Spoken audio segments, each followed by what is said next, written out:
자, 그러면 이제 수능 특강 두 개 뚝딱 해버리도록 합시다. 알겠죠? 자, 수능 특강 이건 이제 법 지문이죠. 그쵸? 그래서 물권 변동과 담보 물권의 특징이라는 글입니다. 자, 그러면 살펴보도록 합시다. 자, 사람이 살아가는데 필요한 자원은 물건과 타인의 행위로 나눌 수 있다. 이러한 자원은 민법상 권리의 대상이 되는데 물건을 대상으로 하는 권리를 물권, 그쵸? 바로 물건을 대상으로 하는 권리를 물권이라고 하고, 그쵸? 그 다음 타인의 행위를 요구할 수 있는 권리를 뭐라고 한다? 채권이라고 한다는 거죠. 그치? 자, 그래서 민법에서 권리의 발생, 소멸, 이전 등과 같은 권리의 변동이 일어나려면 그 영향을 받는 당사자들의 합의인 계약이 필요한 것이 원칙이다. 항상 이런 것들이 바로 뭡니까? 바로 권리의 발생, 소멸, 이전 등과 같은 권리의 변동이 일어나려면 무엇이 있어야 된다? 바로 계약이 필요한 것이 원칙이라는 거죠. 그래서 예컨대 채권이 발생하려면 채권자와 채무자 사이에 계약이 필요하고, 물권인 소유권이 이전되려면 소유권자인 양도인과 소유권을 취득하고자 하는 양수인 사이에 계약이 필요하다라는 겁니다. 알겠습니까? 자, 그러면 요거를 간단하게 일단 먼저 정리를 하도록 합시다. 그쵸? 자, 물권과 채권을 살펴보게 되면, 자, 첫 번째 물권이라고 하는 것은 바로 뭐다? 물건을 대상으로 하는 권리죠. 자, 그 다음 반면에 채권은 바로 타인의 행위를 요구할 수 있는 권리입니다. 알겠습니까? 자, 그래서 이 민법에서는 바로 뭐다? 권리의 발생, 소멸, 이전 등 권리 변동이 발생하려면 당사자들 사이의 계약이, 그렇죠? 필요한 것이 원칙이라는 거죠. 자, 기본적으로 이제 이렇게 그 권리의 변동이라고 하는 건 반드시 계약을 수반할 수밖에 없다라는 겁니다. 알겠습니까? 자, 그런데 라고 하는 건 이제 다른 부분에 대한 얘기를 하겠죠. 그렇죠? 자, 그런데 채권의 변동이 계약만 있으면 발생하는 것과는 달리, 자, 여기서 이제 우리가 알아둘 게 바로 뭐다? 채권의 변동은 뭡니까? 계약만 있으면 발생을 하는 거야. 채권 같은 경우는. 알겠습니까? 자, 그런데 반면에 물건의 변동이 일어나려면 어떻게? 바로 계약뿐 아니라 공시 방법도 갖추어져야 한다라는 거죠. 그렇죠? 그래서 공시라고 하는 건 우리가 전에 부동산이나 이런 거 할 때 했었던 뭐 등기라든지, 그렇지? 이런 것들, 뭐 자동차 같은 경우는 일종의 자동차 등록증이라든지, 그렇지? 이런 것들이 공시에 해당하는 겁니다. 그래서 물건의 변동은 계약 플러스 공시까지 해야지 이루어진다는 거죠. 알겠습니까? 자, 공시 방법이란 어떤 물건에 대해 누가 어떤 권리를 가지고 있는지를 누구나 쉽게 알 수 있게 해주는 방법이다라는 거죠. 자, 그래서 공시 방법이라고 하는 것은, 그렇죠? 어떤 물건에 대해 누가 어떤 권리를 가지고 있는지를 누구나 쉽게 알 수 있게 해주는 방법이라는 거죠. 자, 공시의 방법은 물건의 종류에 따라서 정해진다. 예컨대 토지나 건물과 같은 물건이 부동산에 대한 물건은 어떻게? 국가가 관리하는 공적 기록인 등기로 공시를 한다는 거죠. 자, 공시방법의 역할은 물권 변동의 당사자가 아닌 사람에게도 어떤 물건에 대해 누가 어떤 내용의 물건을 가지고 있는지를 알려주는 것이다. 즉, 누가 주인이다 뿐만 아니라 부동산 같은 경우에 전에 얘기했죠, 그렇죠? 이 부동산의 뭐 전세권이 어떻게 이제 그 뭡니까 잡혀 있는지, 그 다음에 저당권은 어떻게 잡혀 있는지. 그래서 물건에 대한 권리가 오로지 그 물건 하나, 소유권 하나만 있는 게 아니다 보니까, 그렇죠? 이런 권리 관계를 알려주는 게 등기라고 했죠, 그렇죠? 그래서 채무자에게만 주장할 수 있는 권리인 채권과는 달리, 자, 또 채권의 특징은 바로 뭐다? 채무자에게만 주장할 수 있는 권리라는 거죠. 그렇죠? 하지만 반면에 물권은 모든 사람에게 주장할 수 있는 권리라는 거죠.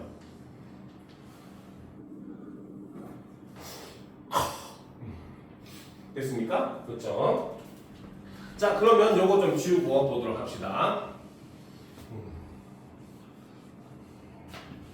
자, 그러면 이제 세 번째 바로 물권의 변동을 보게 되면은, 자, 첫 번째로, 자, 물권의 변동은 바로 계약 플러스 공시 방법이 필요하다는 거죠. 반면에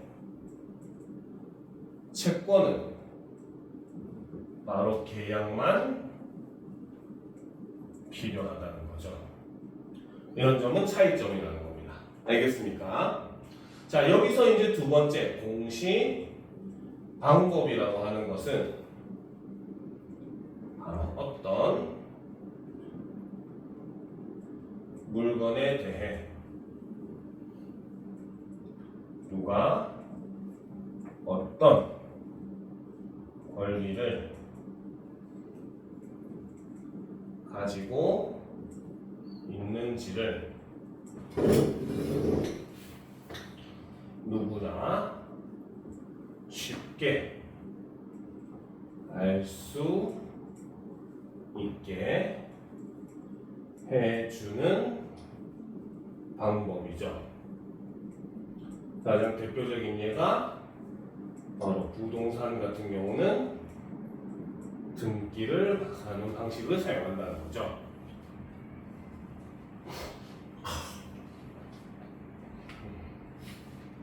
자, 그래서 여기서 이제 바로 물권의 주장 같은 경우는 바로 뭐다? 모든 사람에게 주장할 수 있는 권리라는 거죠. 그러니까 이 땅의 주인은 나다. 이거는 누가 뜯어도 마찬가지로 똑같이 나오잖아. 그렇지? 이 땅의 주인이 나니까 내가 이 땅을 샀으면, 그렇지? 그러니까 물권 같은 경우는 누구에게나 적용되는 건데 이 땅은 내 땅이라고. 알겠습니까? 그러니까 우리가 예를 들어서 산을 갈 때도 보면은 여기서부터는 사유지입니다. 들어오지 마시오 이런 거 하잖아. 그렇지? 왜? 내 권리, 내 땅이기 때문에 그에 대한 내 권리를 내세울 수가 있고, 이거는 이 산을 방문하는 모든 사람에게 다 적용이 된다는 거야. 무슨 말인지 알겠죠? 그런데 반면에 채권은 어떻게? 채권은 채무자에게만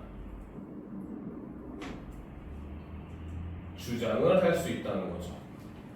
알겠습니까? 예를 들어서 A라는 사람이 B라는 사람한테 돈을 빌렸어. 그치? 그러면은 뭡니까? B는 A한테만 채권을 주장할 수 있을 거 아니야. 그치? C한테 채권을 주장할 수 없잖아. 길 가는 사람한테 너 내 돈 갚아 할 수 없는 거잖아. 그쵸? 그렇기 때문에 채권은 오직 뭡니까? 당사자에게만, 채무자에게만 주장을 할 수 있다는 겁니다. 알겠죠? 자, 그러면 다음 문단으로 넘어갑시다.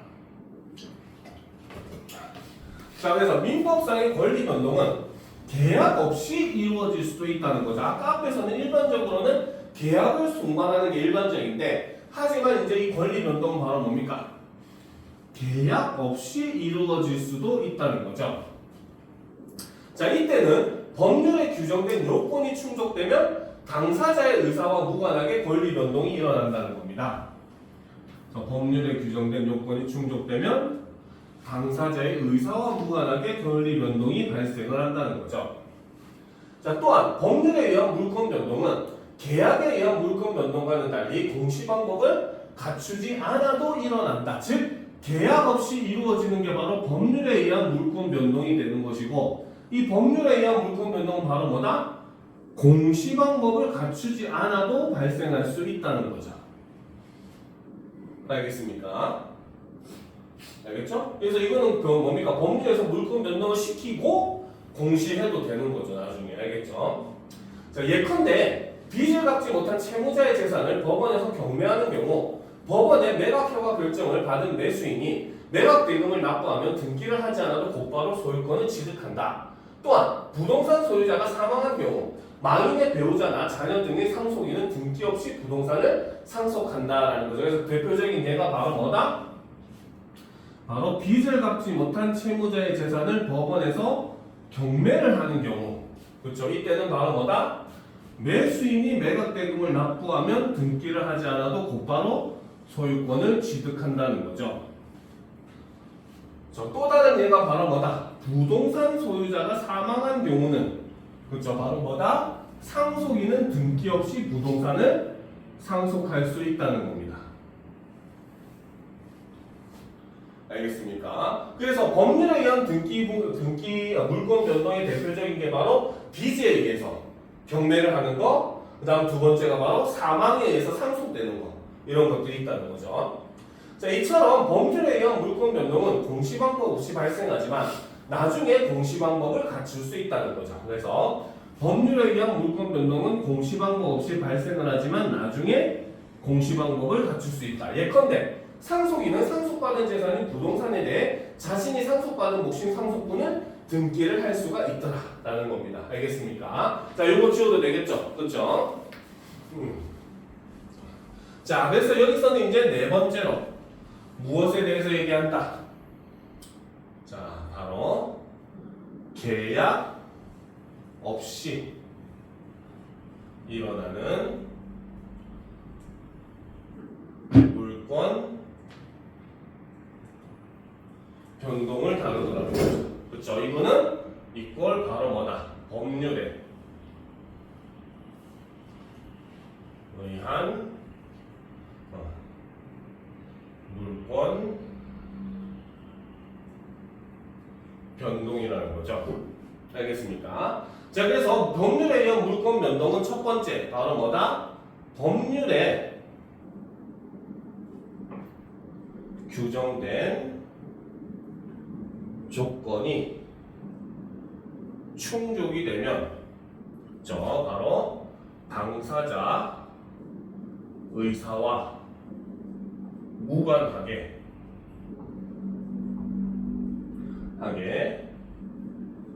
권리 변동이 발생을 한다는 거죠. 왜? 빚을 못 갚아가지고 법원에서 강제로 매각하는 거니까. 그렇죠? 뺏기는 사람 의사는 필요가 없는 거죠.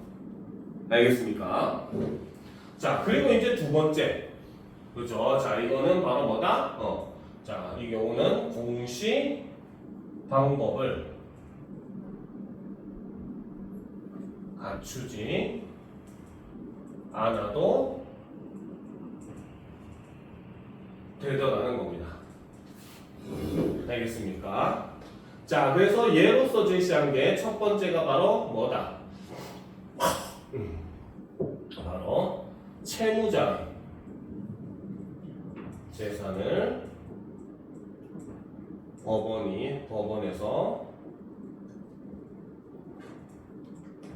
경매를 할 때 이때는 어떻게? 바로 뭐다? 매수인이 대금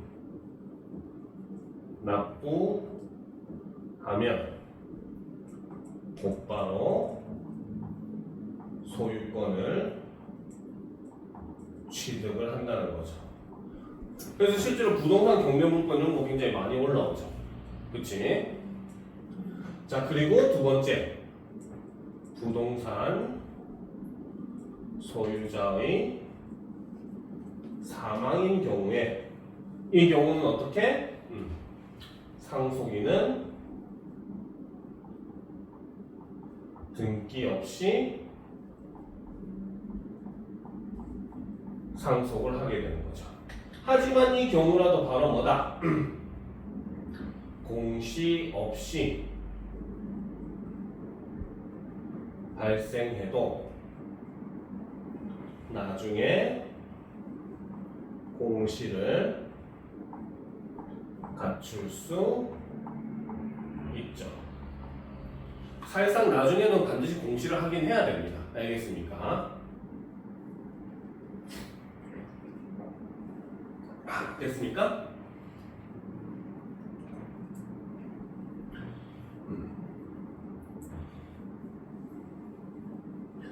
자, 그러면 다음 문단으로 넘어갑시다.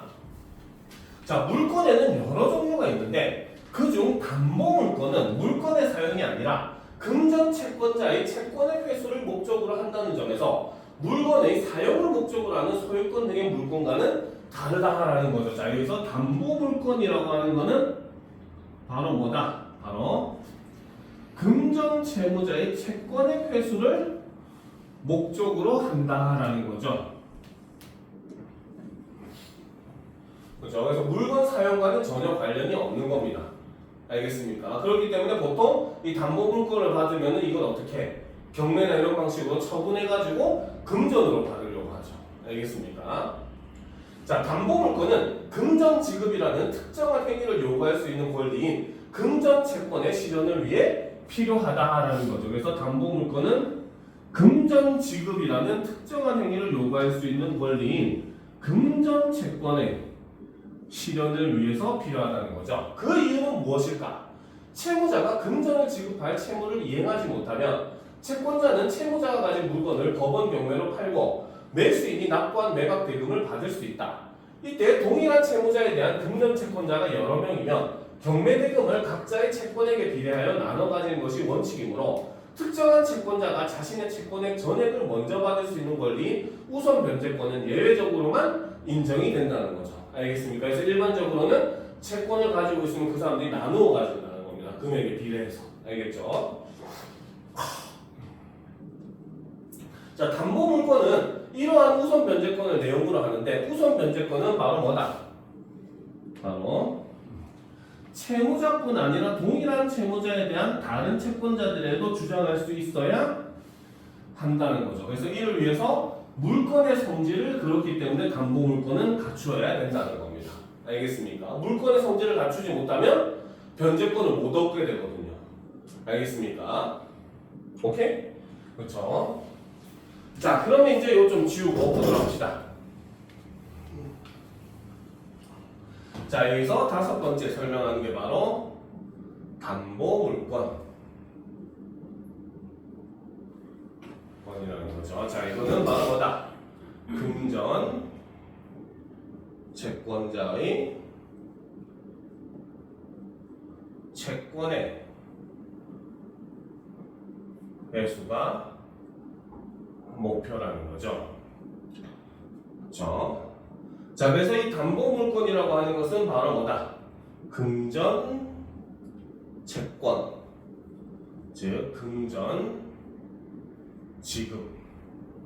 지급이라는 특정 행위를 요구하는 거죠. 그래서 금전 채권의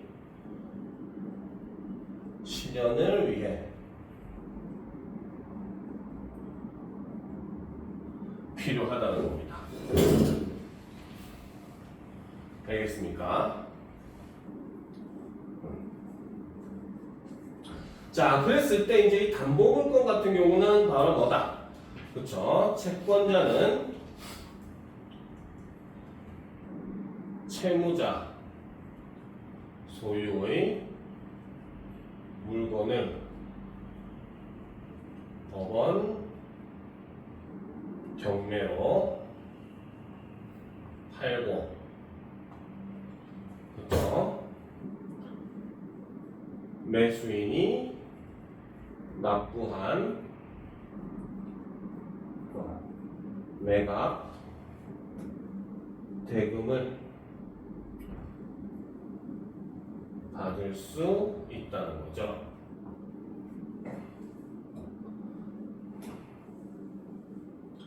알겠습니까? 자, 근데 단 이때 동일한 채권자가 여러 명인 경우, 그렇죠? 채권에게 비례해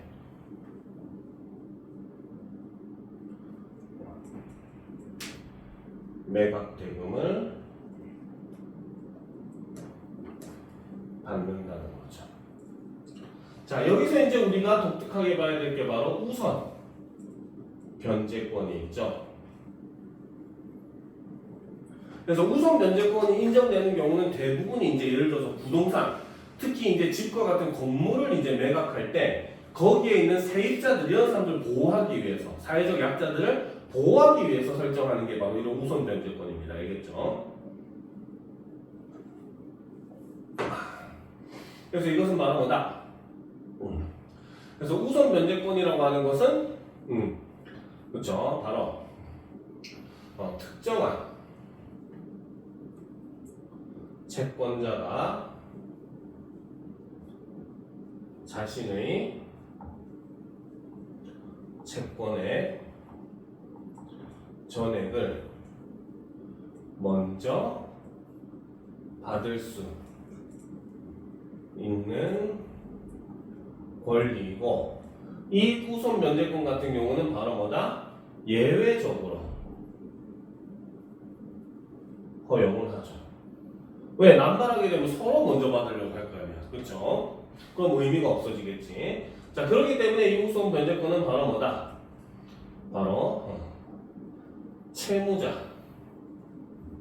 뿐 아니라 동일한 채무자에 대한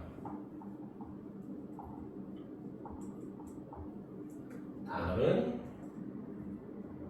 채권자에게도 주장이 가능하죠. 그렇기 때문에 이 우선 변제권은 바로 뭐다? 물권의 성격을 갖추어야 한다는 거죠. 그래야 우선 변제권을 적용을 할 수가 있으니까. 알겠습니까? 됐죠? 자, 담보물권은 소유권 등의 다른 물건들이 가지는 일반적인 성질과는 구별되는 고유한 특성을 가진다. 자, 담보물권만의 고유한 특성이 있다는 거죠.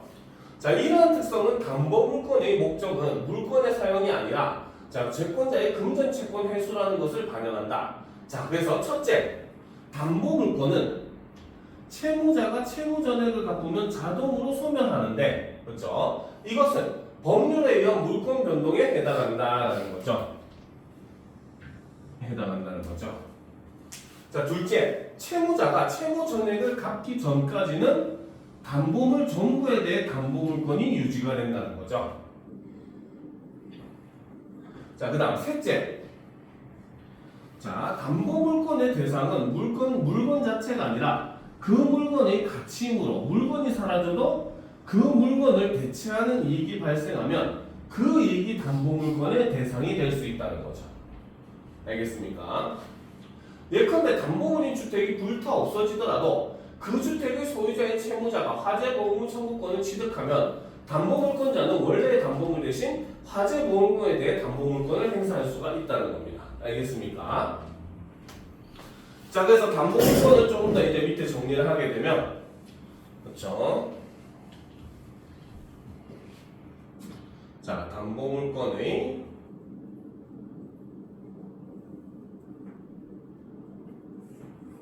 고유 특성을 살펴보면, 자, 첫 번째로, 자, 바로 담보 물권은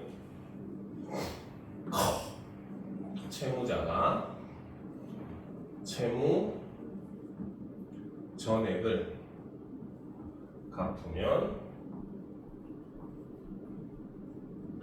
자동으로 소멸을 한다는 거죠.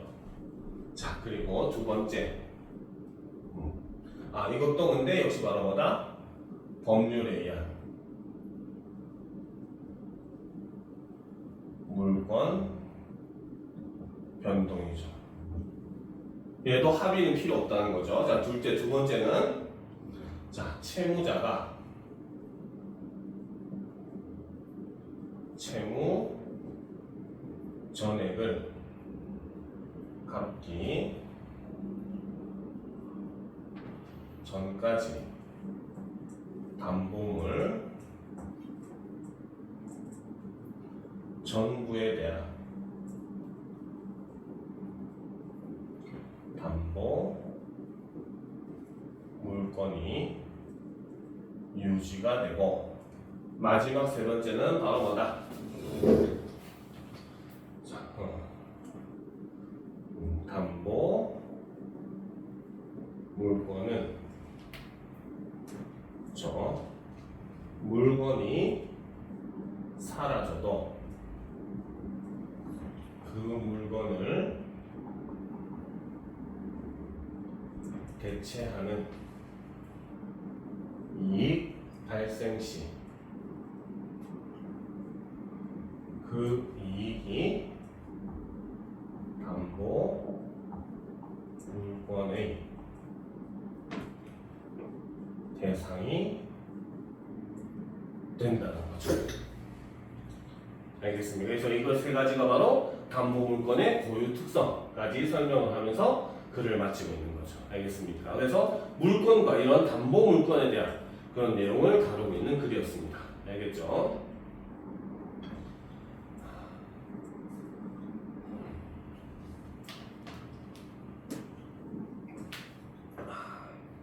됐습니까? 자, 그러면 이제 마지막 글이죠. 그렇죠? 주제국가 바로 효율적 계약 파기론과 채권자의 협력 의무. 그치? 자, 보도록 합시다. 자, 먼저 첫 번째 효율적 계약 파기론. 그래서 살펴봅시다. 자, 약속은 도덕적 의무를 낳는다. 따라서 약속을 어기면 옳지 않은 행동을 하는 것이고, 이에 대해 도덕적 비난을 가하여 약속된 행위를 하도록 심리적인 강제를 가하는 방식으로 제재하는 것은 마땅한 일이다. 그렇다면 계약의 경우에는 어떨까? 계약이 체결된 경우에도 당사자들은 계약 내용대로 특정한 행위를 해야 할 의무를 진다. 자, 이때 계약을 근거로 발생하는 의무를 뭐라고 한다? 채무라고 한다는 거죠. 이를 채무라고 하고, 그다음 계약의 당사자들 중 채무를 부담하는 당사자를 채무자, 채무 이행을 요구할 권리를 가지는 당사자를 채권자라고 한다라는 거죠. 그래서 채무를 부담하는 당사자를 우리는 채무자, 채무 이행을 요구할 권리를 가지는 당사자를 채권자라고 한다는 거죠. 자, 우리 민법에 의하면 채무자가 계약 내용대로 이행할 수 있는데도 이행을 거절하면 채권자는 국가 공권력의 힘을 빌려 강제로 채무를 이행시킬 수 있고, 채무자가 손해배상을 하더라도 강제 이행을 막을 수 없다라는 거죠. 그렇죠? 자, 이처럼 채무는 공권력에 의한 강제의 대상이 되는 법적 의무라는 점에서 도덕적인 의무와 다르다라는 거죠. 그래서 채무라고 하는 것은 어떤 특징을 가지고 있다? 바로 공권력에 의한 강제의 대상이 되는 법적 의무라는 거죠.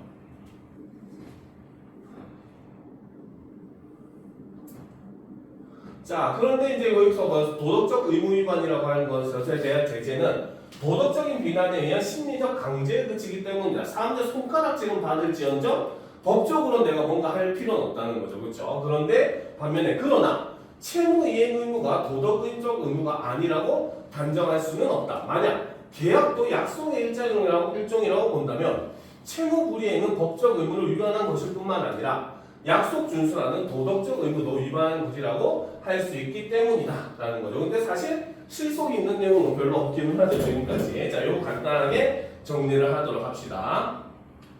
자, 채무라고 하는 것은 바로 뭐다? 계약을 근거로 발생하는 의무를 나타내죠. 자, 여기서 채무자는 바로 채무를 부담하는 당사자고 반면에 채권자는 채무 이행을 요구할 권리를 가진 당사자죠.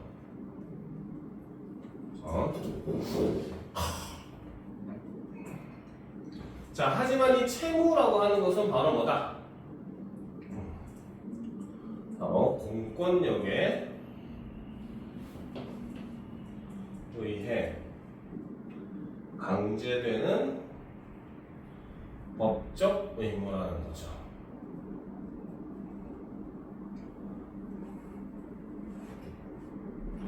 알겠습니까? 자, 근데 두 번째 문단의 내용은 솔직히 우리가 법과 도덕의 관계만 알면 충분히 이해를 할 수 있는 거예요. 알겠습니까? 왜? 도덕이라고 하는 거는 우리 사회를 원활하게 흘러가게 하기 위해서 사람들이 최소한 지켜야 될 거, 이런 걸 도덕이라고 하잖아요. 그렇죠? 근데 반면에 법이라고 하는 건 뭐야? 도덕 중에서도 우리 사회의 뭡니까?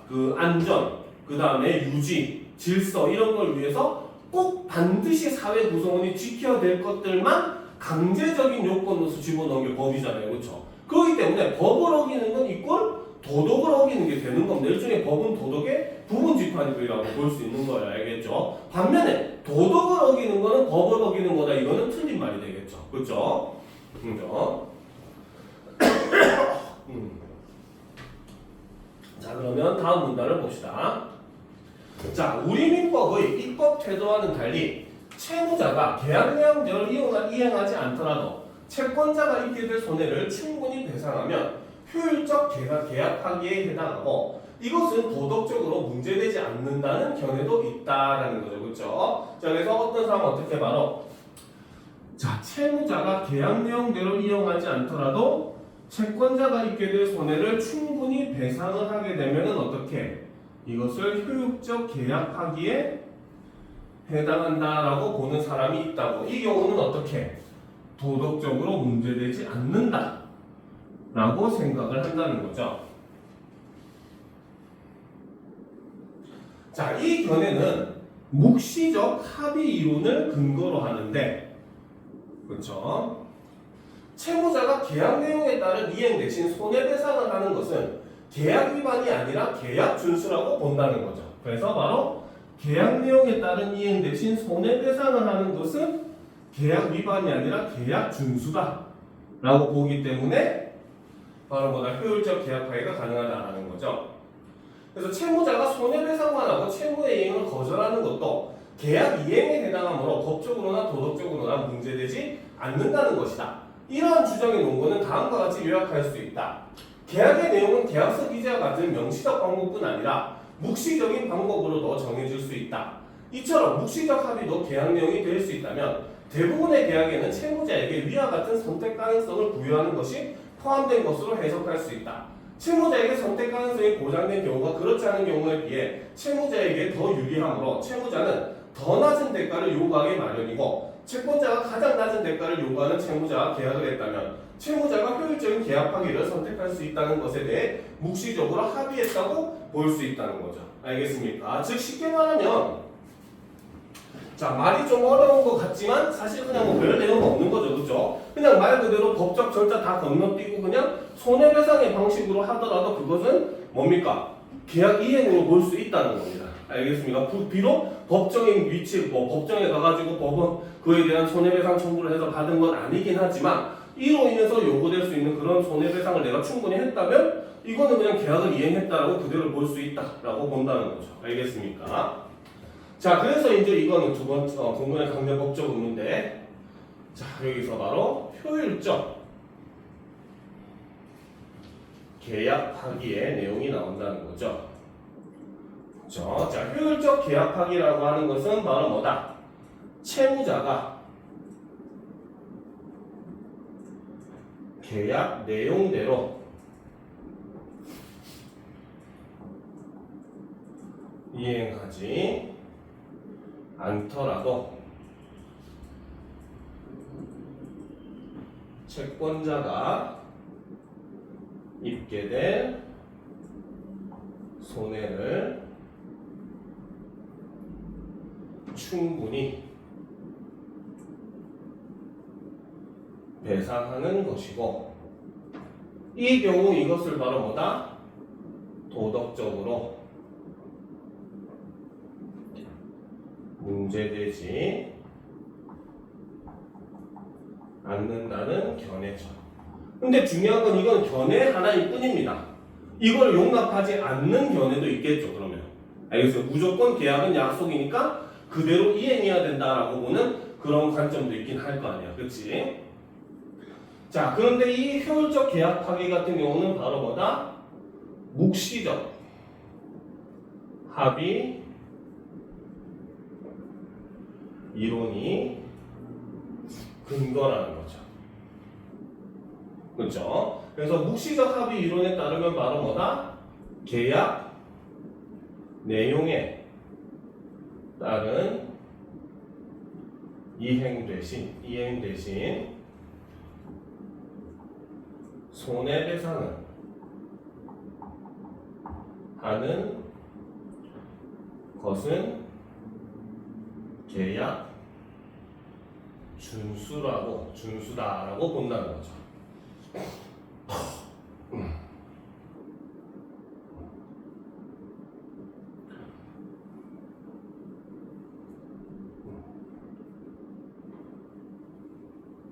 알겠습니까? 그러니까 계약이라고 하는 것은 사실은 바로 뭐다? 채무자에게는 눈에 보이지 않는 선택권이 있다는 거죠. 알겠습니까? 그 눈에 보이지 않는 선택권이라고 하는 건 바로 뭐다? 첫 번째는 계약대로 이행하는 거. 계약대로 뭐 행동을 해야 되면 행동을 한다든지, 그렇지? 근데 그 행동이 내가 죽어도 하기 싫을 경우도 있을 수 있을 거 아니야, 그렇지? 그럴 때는 어떻게? 손해배상을 하는 방법으로 하는 것도 암묵적으로 사람들이 굳이 비록 계약서에 적진 않아도 암묵적으로 거기에 합의를 한다라고 보는 관점이라는 거죠. 무슨 말인지 알겠죠? 그래서 채무자에게 선택을 할 수 있는 그 요소를 줌으로써 오히려 좀 더 채무를 더 원활하게 이행할 수 있도록 하는 하나의 장치가 될 수 있다라고 보는 뭡니까? 그 관점이라고 본다는 거죠. 알겠습니까? 자, 그러면 다음 글로 넘어갑시다. 바로 채권자의 협력 의무. 준비됐습니까? 그렇죠. 자, 드디어 마지막 글이네요. 자, 어떤 사람이 다른 사람에게 특정한 행위를 요구할 수 있는 권리를 채권이라고 하고, 이때 요구 대상인 특정한 행위를 급부라고 한다. 그렇죠. 특정한 행위를 우리는 급부라고 한다. 행위를 요구할 수 있는 권리가 채권이고, 그렇죠. 자, 예컨대 금전대출 계약에서는 채권자가 대출받았던 돈을 갚는 행위가 급부에 해당한다. 하나의 채무로 구성하는 급부에 해당하는 구체적인 행위는 여러 가지일 수 있는데, 이때 이들의 성질이 서로 다를 수 있다. 주된 급부는, 자, 급부 중에서 주된 급부는 채권자가 채권을 행사하여 실현하고자 하는 이익 그 자체를 제공하는 것이죠. 이것은 그렇기 때문에 계약의 목적에 해당하는 겁니다. 알겠습니까? 자, 반면에 이에 비해서 부수적 급부는, 그렇죠? 주된 급부로부터 채권자가 이익을 얻기 위해 필요한 수단에 해당하는 게 바로 부수적 급부라는 거죠. 자, 예컨대 전자제품 매매 계약에서 전자제품의 배송은 주된 급부인 반면 사용사 방법 설명은 부수적 급부에 해당한다. 모든 급부 의무는 계약서 기재와 같은 명시적 합의뿐 아니라 묵시적 합의에 의해서도 발생을 할 수가 있는데, 특히 부수적 급부 의무는 사회 통념에 의해 인정될 수도 있다라는 거죠. 자, 여기서 급부의 특징이 드러나죠. 급부 의무라고 하는 것은 어떻게? 계약서 기재와 같은 명시적 합의뿐 아니라 묵시적 합의에 의해서도 발생을 할 수 있다는 거야. 알겠습니까? 자, 특히 그 중에서 이 부수적 급부 의무 같은 경우는, 그렇죠? 의무는 사회 통념에 의해 인정될 수도 있다는 거죠. 자, 예컨대 계약서에는 판매자의 전자제품 배송 의무만 기재되어 있었더라도 사회 통념에 비추어 볼 때 사용시 주의사항을 설명해 줄 의무도 인정될 수 있다는 거죠. 한편 주된 급부 의무와 부수적 급부 의무뿐 아니라 보호 의무도 채무를 구성하는 급부에 포함된다고 보는 견해도 있다. 얘는 견해도 있는 거니까 무조건은 아니라는 거죠. 알겠습니까? 그래서 이 보호 의무는 바로 뭐다? 채무를 구성하는 급부에 포함된다고 보는 견해도 있다는 거죠. 이 견해는 채권자의 재산, 사생활, 건강 등의 이익 보호를 위해 필요한 행위도 급부에 포함된다고 주장한다. 바로 여기서 이 말하는 견해는 바로 뭐다? 채권자의 재산, 사생활, 건강 등의 이익 보호를 위해 필요한 행위도 급부에 포함된다라고 보는 관점이라는 거죠. 됐습니까? 그렇죠. 자, 이거 지워도 되겠지?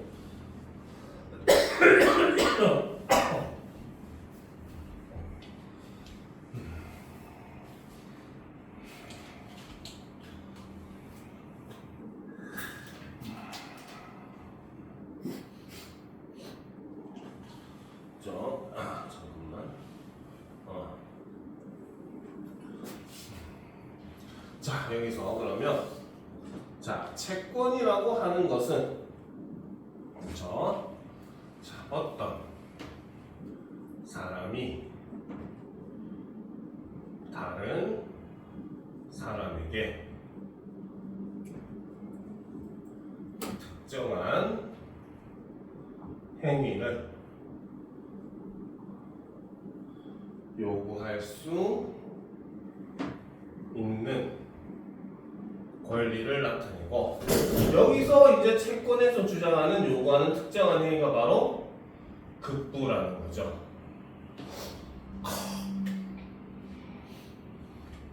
그렇죠? 자, 여기서 이제 우리가 자, 급부라고 하는 것을 다시 한번 정의하면 바로 뭐다? 자, 채권자가 저 채무자에게 요구할 수 있는 특정 행위를 나타내죠. 자, 이 급부는 성질에 따라서 여러 개가 있는데 종류에 따라서는 첫 번째 주된 급부라고 하는 것은 바로 뭐다? 채권자가 채권을 행사하여 실현하고자 하는 이익 그 자체를 제공하는 것이죠.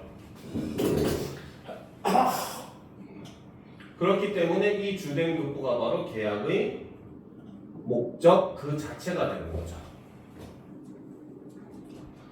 알겠습니까? 자, 그런데 반면에 부수적 급부는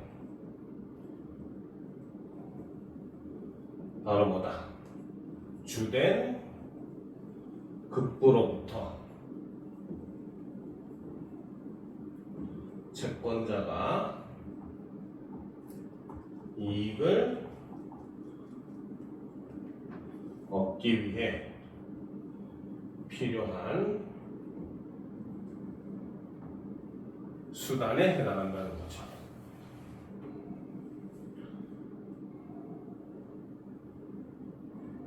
알겠습니까?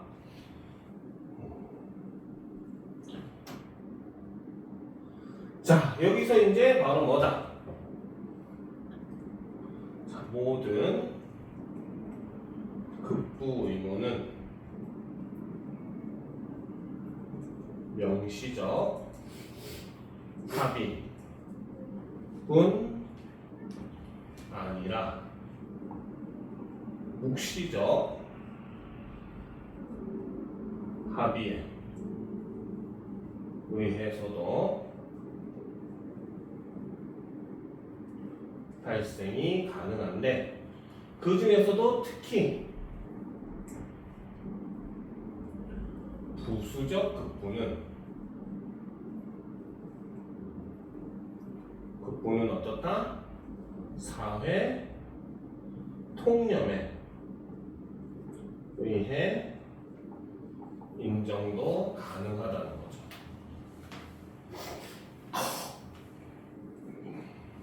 됐습니까?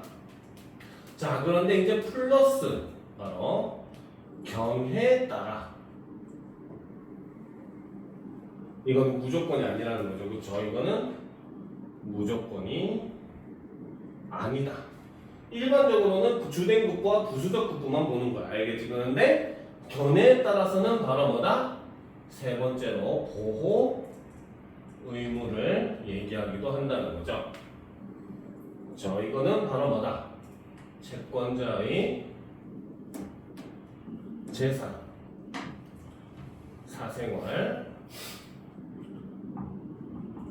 건강 등의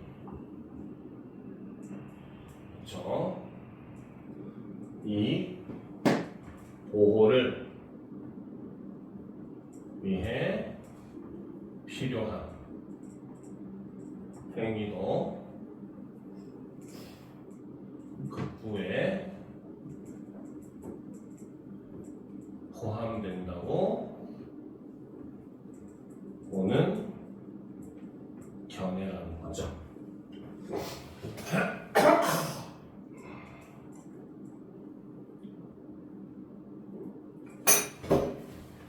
됐습니까? 오케이?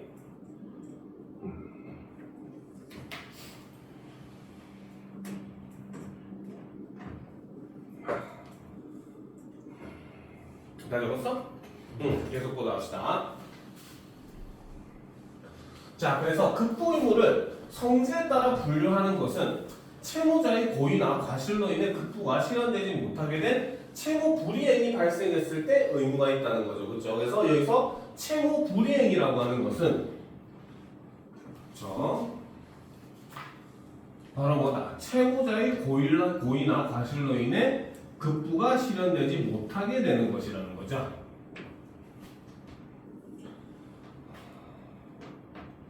자, 이때 채무 불이행이 발생하면 채권자에게는 구제 수단이 주어진다. 그렇죠? 자, 채권자에게는 구제 수단이 주어진다는 거죠. 자, 우선 채권자는 채무자의 극부 불이행으로 인해 자신이 입은 피해를 돈으로 산정하여 받을 수 있는 권리인 손해배상 청구권을 행사할 수 있다. 자, 첫 번째는 바로 뭐다? 채무자의 극부 불이행으로 입은 피해를 돈으로 산정하여 받을 수 있는 권리인 손해배상 청구권을 행사할 수 있다. 그렇죠? 자, 그러나 손해배상 청구권만으로는 채권자를 충분히 보호하기 어렵다. 채권자도 채무자에게 반대급부를 이행해야 하는 의무를 부담하는 경우가 있기 때문이다.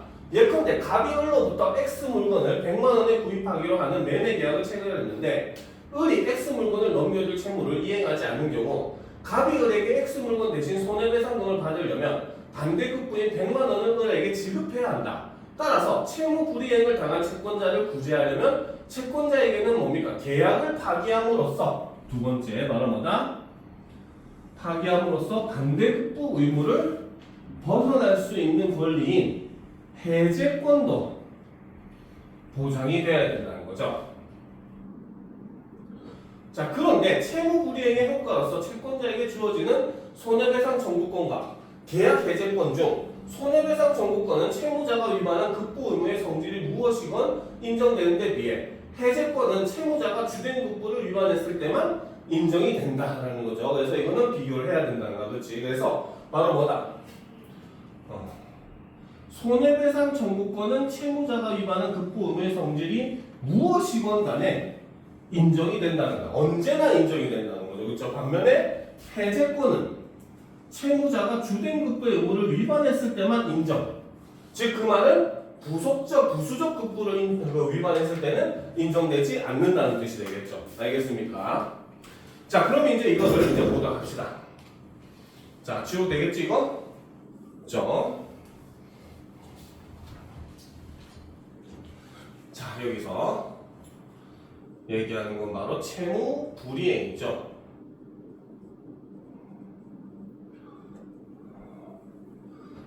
채무 불이행이라고 하는 건 바로 채무자의 고의나 과실로 인해 급부가 실현되지 못하는 것을 채무 불이행이라고 하죠. 자, 그래서 이때는 바로 뭐다? 채권자에게는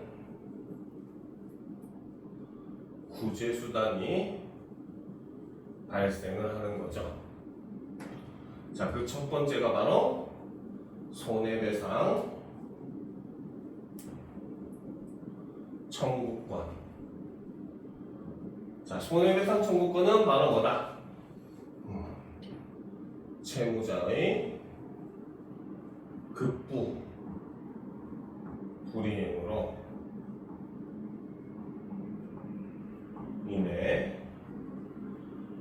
자신이 입은 피해를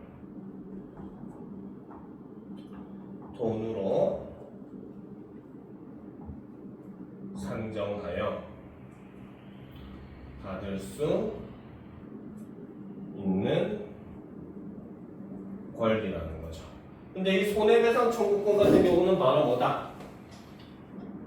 채무자가 위반한 급부의 성질과 무관하게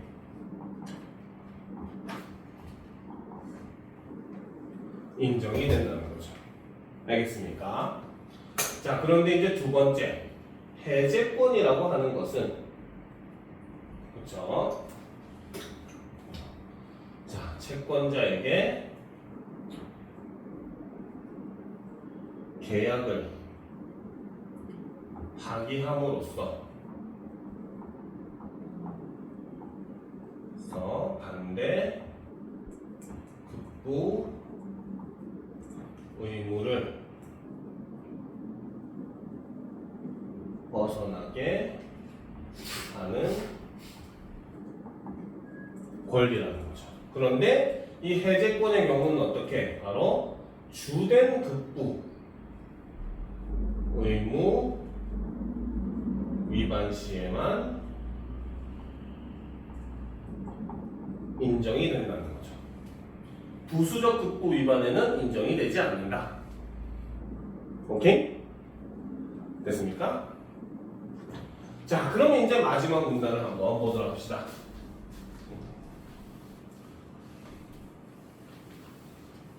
자, 급부 중에서는 채무자 스스로 이행을 마칠 수 있는 것도 있지만 그렇지 않은 것도 있다. 예를 들어 급부의 내용이 송금인 경우 채권자가 채무자에게 계좌번호를 알려주지 않으면 채무자는 보낼 돈을 마련했더라도 급부를 이행할 수 없다. 이처럼 급부 실현을 위해 필요한 협력을 채권자가 제공하지 않아서 채무자가 급부를 이행하지 못하게 되는 경우를 채권자 지체라고 하고, 자, 그러면 채권자 지체는 바로 뭐다?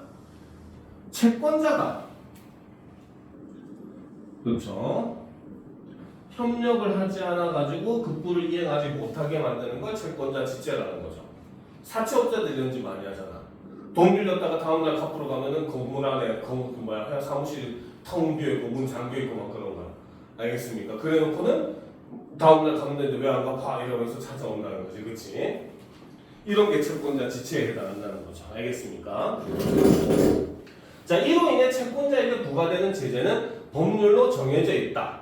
자, 채권자 지체가 성립한 경우에 채권자가 채무자에 대한 법적 의무를 위반한 것으로 볼 수도 있다. 그러나 이렇게 보더라도 채무자는 채권자의 협력 의무 위반을 이유로 계약을 해지할 수는 없다라는 거죠. 그래서 이게 위반이 될 수는 있지만 이걸 통해서 채무자는 계약을 이제 아예 해지할 수는 없게 된다는 겁니다. 알겠습니까? 자, 그래서 여기서는 이제 자, 바로 채권자 지체를 얘기를 하죠. 자, 이거는 바로 급부 실현을 위해 필요한 협력을 채권자가 제공하지 않아 하나 채무자가 급부를 이행하지 못한 경우가 여기에 속한다는 거죠. 자, 이때 채권자에게 그렇죠, 법률로 정해진 제재가 가능하다는 거죠. 알겠습니까? 자, 그리고 이것은 바로 뭡니까? 채권자가 채무자에 대한 법적 의무 위반으로 볼 수 있으나, 그렇죠? 채무자는 이를 통해 계약 해제는 불가능하다는 거죠. 알겠습니까? 그러니까 법률로 제재는 가능해요. 알겠죠?